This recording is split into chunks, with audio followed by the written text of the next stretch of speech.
నమస్తే welcome to Anantagiri news. ముందుగా వార్తలోని ముఖ్యాంశాలు. 40 సంవత్సరాల పాటు గత ప్రభుత్వాలు పరిపాలించినా కానీ ఇప్పటి వరకు తాండూరు ప్రాంతంలో ఉన్న రోడ్ల వ్యవస్థ అధ్వానంగా ఉందని బీజేపీ పార్టీ చేవెళ్ల అభ్యర్థి మాజీ ఎంపీ కొండ విశ్వేశ్వరరెడ్డి అన్నారు. ప్రజా ఆశీర్వాద యాత్రలో భాగంగా మంగళవారం వికారాబాద్ జిల్లా తాండూరు మండలంలోని పలు గ్రామాలలో ఆయన పర్యటించారు. గ్రామంలో నెలకొన్న పరిస్థితులను గ్రామ ప్రజలతో అడిగి తెలుసుకున్నారు. రానున్న పార్లమెంట్ ఎన్నికల్లో కమలం పువ్వు గుర్తుకు ఓటు వేసి గెలిపించాలి అని ప్రజలను కోరారు. అనంతరం మీడియాతో కొండ విశ్వేశ్వరరెడ్డి మాట్లాడుతూ గత ప్రభుత్వాలు కాంగ్రెస్ టీఆర్ఎస్ పరిపాలించిన ఈ ప్రాంతంలో ఉన్న రోడ్ల పరిస్థితి అధ్వానంగా ఉందని తెలిపారు. ప్రజా ఆశీర్వాద యాత్రది 6వ దినం మేము తాండూరు నియోజకవర్గంలో కోట్బాస్పల్లి గ్రామంలో ఉన్నాం. ఇటు చూస్తే ఎన్నో ఏండ్ల సంది ఈ ఇంకా టీంలు ఎట్లున్నాయి అట్లే ఉన్నాయి. ఇవి చాలా అందంగా కూడా ఉన్నాయి. కొన్ని ఇక్కడ ప్రజలు ఇది దాదాపు కర్ణాటక నుంచి 4-5 కిలోమీటర్లే. కానీ ఇక్కడ కూడా తెలంగాణలో బీజేపీ మోడీ అంటున్నారు. ఇక్కడ పెద్ద మనుషులు కలవడం జరిగింది. అదే కాక ఇండ్లు అయితే మంచిగా ఉన్నాయి, కానీ ఆ రోడ్లు అయితే 100 ఏళ్ళైంది, 100 ఏళ్ళైంది కాంగ్రెస్ వచ్చి 100 గజాలు కూడా రోడ్డు కాలేదు. బస్ స్టాప్లు ఉన్నాయి, బస్సులు లేవు. బడులు వెనుకట కేసీఆర్ ప్రభుత్వం ఎట్లుండే అదే పరిస్థితి. గవర్నమెంట్ హాస్పిటల్స్, ప్రభుత్వ పాఠశాలలు అదే మార్గంగానే ఉన్నాయి. దాంట్లో ఎక్విప్మెంట్ లేరు, డాక్టర్ లేరు, జీతాలు లేట్ వస్తున్నాయి. ఇవన్నీ కూడా సమస్యలు ఉన్నాయి. ఇంకోటి ప్రజలకి ఇప్పుడు ఆశ ఏంటంటే బెంగళూరు హైవే నుంచి అంటే మన ఊత్పల్లి నుంచి తాండూరు నుంచి జైరాబాద్ దిక్కు ఒక కనెక్టింగ్ హైవే వస్తుంది. దాంతో సంతోషపడ్డారు. ఎందుకంటే ఒకసారి కేంద్రం ప్రకటిస్తా నేషనల్ హైవే అయ్యే తీరుతుంది. కానీ ఇక్కడసారి ఎన్నో ఏళ్ల సంది కాంగ్రెస్ ప్రభుత్వం, దాని తర్వాత టీఆర్ఎస్ ప్రభుత్వం ఈ చిన్న రోడ్లు మంచి చేస్తారని అట్లే ఉన్నాయి. ఇవన్నీ సిమెంట్ ఫ్యాక్టరీలు, లారీలు నడుస్తూ ఉంటాయి, దుమ్ము పొల్యూషన్ ఉంటుంది, రోడ్లు అయితే మరీ ఖరాబ్ ఉంటుంది. ఇది ఎండాకాలంలో అయితే ఘోరం. చలికాలం ఇంత మేలంటే చలికాలం ఇంకా పొల్యూషన్ అయితే దుమ్ము లేస్తుంది. ఏదో ఇంత మంచిగా ఉందంటే వానాకాలంలో దుమ్ము ఉండదు. ఈడ ఎంతో అభివృద్ధి అవసరము.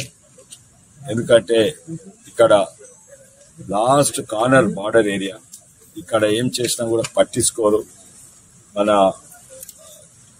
హైదరాబాద్ లో ఉన్న ప్రభుత్వం.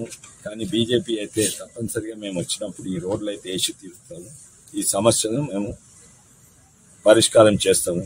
చాలా మందికి ఇక్కడ పెన్షన్లు ఇంకా రాలేదు. అంటే 60 ఏళ్ళ కంటే ఎక్కువ ఉన్నారు, కానీ ఇంకా పెన్షన్ ఆ కార్డు ఇంకా రాలేదు. అయితే అవి కూడా మేము ఒత్తిడి పెడతాము. అవి మా చేతుండయి. ఎందుకంటే పెన్షన్ రాకుంటే ఉచిత బియ్యం అవి కూడా రావు, టాయిలెట్లు రావు, ఇవన్నీ కూడా. అయితే మా వంతు మేము కేంద్ర ప్రభుత్వం మేము అధికారం ఉన్నాము. రాష్ట్ర ప్రభుత్వం మీద ఒత్తిడి పెడతాం. మీరు ఇవి తీసుకొస్తే తప్ప మేము ఫండ్స్ రిలీజ్ చేయమని. స్పందన ఒకటే దిక్కున్నది. కానీ మేము ఇప్పుడు సర్వేలు వేరే పార్టీల మీద కాదు, సర్వేలు ఉదాహరణంగా ఒక సర్వే చేసిండ్రు. మోడీకి సపోర్ట్ ఎంతుంది గ్రామాలలో, దాదాపు 80-90% వరకు ఉన్నది. కానీ బీజేపీ కంటే కొంచెం తక్కువైతుంది, 75% వరకు. కానీ కమలం పువ్వు అయితే 65%. అంటే చాలా మందికి తెలియదు మోడీ ఇంకా బీజేపీ ఇంకా కమలం పువ్వు ఒకటే. కానీ మా ప్రయత్నం ఏంటంటే ఎట్టి పరిస్థితుల్లో ఇక్కడ బీజేపీయే గెలుస్తుంది, దాంట్లో అనుమానం లేదు. ఓన్లీ పార్టీ బలం కావాలి. ఈ 3 కూడా సమానంగా ఉండాలి గ్రాఫ్లలో. మోడీ ఇంకా బీజేపీ ఇంకా కమలం పువ్వు. అది అట్లే కాక నా గెలుపుతోటి ఇక్కడ పార్టీ కూడా బలపడాలని నేను ప్రయత్నం చేస్తున్నాను. అందుకే బూత్ అధ్యక్షులు, బూత్ కమిటీతో కలవడం జరిగింది. దీంతో ఒక్కసారి పార్టీ బలంగా అయితే ఇంకా తెలంగాణలో కూడా 50 ఏళ్ళు బీజేపీ ప్రభుత్వం ఉంటుంది. వికారాబాద్ జిల్లా పరిగి పట్టణంలోని కమ్యూనిటీ హెల్త్ సెంటర్ ప్రభుత్వ ఆసుపత్రికి చెందిన కాంట్రాక్ట్ కార్మికులు, శానిటైజర్ వర్కర్లు తమకు 5 నెలల జీతభత్యాలు ఇవ్వడం లేదని ధర్నా చేపట్టారు. రాకపోవడానికి పోవడానికి ఆటో కిరాయిలు లేక, ఇంటి అద్దె కట్టలేక, పిల్లల చదువుకు డబ్బులు కట్టలేక తీవ్ర ఇబ్బందులకు ఎదుర్కొంటున్నట్లు కాంట్రాక్ట్ కార్మికులు గాని టైగర్ వర్కర్లు మీడియాకు వివరించారు. పరిగి ప్రభుత్వ ఆసుపత్రి మెయిన్ డోర్ ముందు బైఠాయించి నినాదాలు చేస్తూ ధర్నా చేపట్టారు.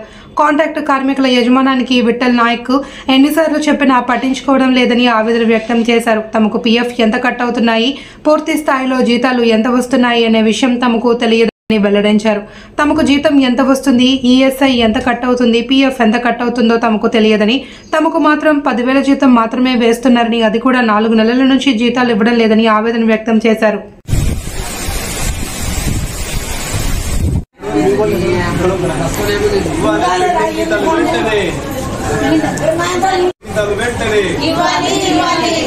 శానిటేషన్ వర్కర్లకు పెండింగ్ బకాయిలు వెంటనే